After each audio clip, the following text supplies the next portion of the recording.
प्यारे बच्चों, सुप्रभात। आज कक्षा 12 हिंदी की क्लास में पाठ 2 ऊधो प्रसंग का अध्ययन करेंगे। यह ऊधो प्रसंग जगन्नाथ दास रत्नाकर द्वारा रचित है। ऊधो प्रसंग का ये जो है पहला पद है, तो पहला पद को हम पढ़ेंगे।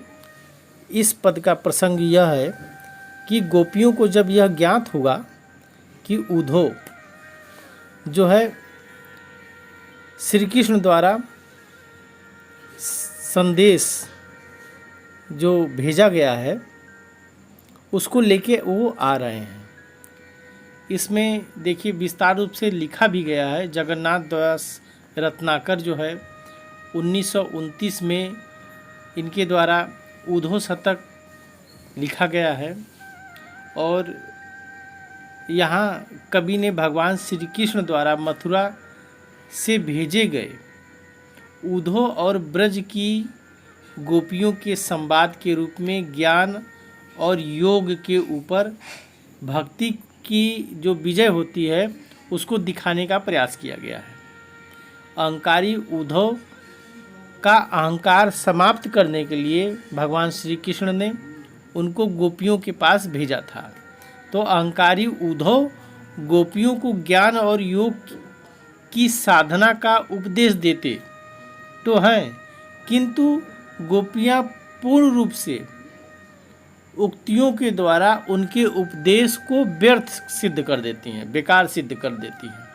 अंत में ऊधो गोपियों की प्रेम भावना से प्रभावित होकर मथुरा लौट जाते हैं और श्री कृष्ण से कहते हैं कि यदि आपको गोपियों का संदेश या ब्रज का संदेश हमको नहीं देना होता तो मैं आपके पास लौट के नहीं जाता, वहीं ब्रज में ही ब्रज भूमि में ही निवास करने लगता, वहीं रुक जाता। मतलब गोपियों से इतना प्रभावित हुए भक्ति से कि उन्होंने उनको जो है ज्ञान योग का जो अहंकार था वो समाप्त हो गया और श्री कृष्ण के द्वारा यही समाप्त करने के लिए उनके यहाँ भेजा गया था। तो ये तो प्रसंग रहा। आइए अब पद संख्या 1 को हम पढ़ते हैं। पद संख्या 1 में भेजे मन भावन के ऊधो के आवन की। इसमें भेजे मन भावन, कौन भेजा? मन भावन। मन भावन किसके लिए प्रयोग हुआ है? कृष्ण के लिए। कि मन भावन कृष्ण ने भेजा है ऊधव को। यह सूचना जो है, सुधि मने होता है सूचना। सुधि ब्रज गावन में पावन जबै लगी। ऊधव को मन भावन कृष्ण ने भेजा है और इसके आवन की सूचना, आवन की मतलब आने की सूचना ब्रज की गोपियों में। ब्रज की गोपियां जब पावन मने पाने लगी, जब पाने लगी तो क्या होता है, इसको नीचे की पंक्तियों में जगन्नाथ दास रत्नाकर ने बताया है कि गोपियों के जो मन भावन कृष्ण हैं वे उद्धव को भेजे हैं।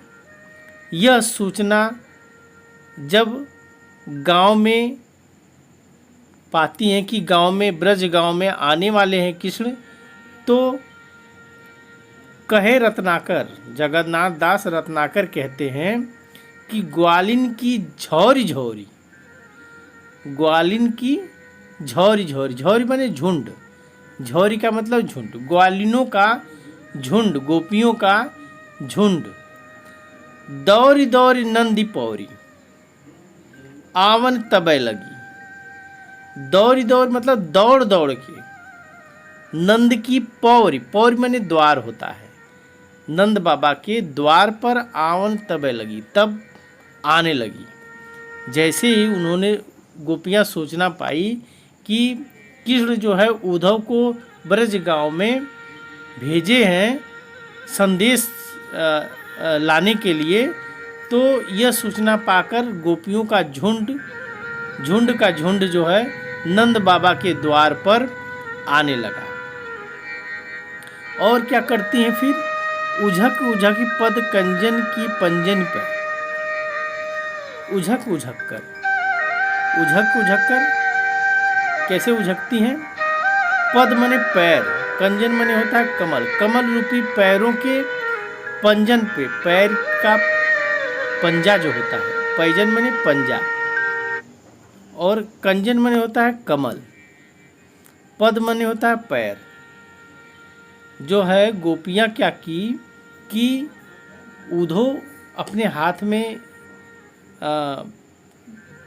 पत्र लिए हुए हैं और चारों ओर से गोपियाँ उनको घेर ली हैं। तो कल्पना करिए कि जो पीछे की गोपियाँ हैं वो सब उझक कर पैरों के पंजे के बल, पंजन माने पंजा, पैर का पंजा, और कंजन माने कमल रूपी पैर के पंजों पर खड़ी होकर उझक कर पेखी पाती, पेखी माने होता है देख, इस पेख का मतलब देख, पाती माने पत्र को देख कर छोहनी छबय लगे। छोहन माने होता है उत्सुक, छबय माने बेचैन होने लगी। पत्र को देख कर, पंजों के बल उझक कर देख कर वो गोपियों की छाती जो है, छाती मतलब हृदय, उत्सुक होने लगा, उत्कंठा बढ़ने लगी और छबय लगे मतलब बेचैन होने लगी।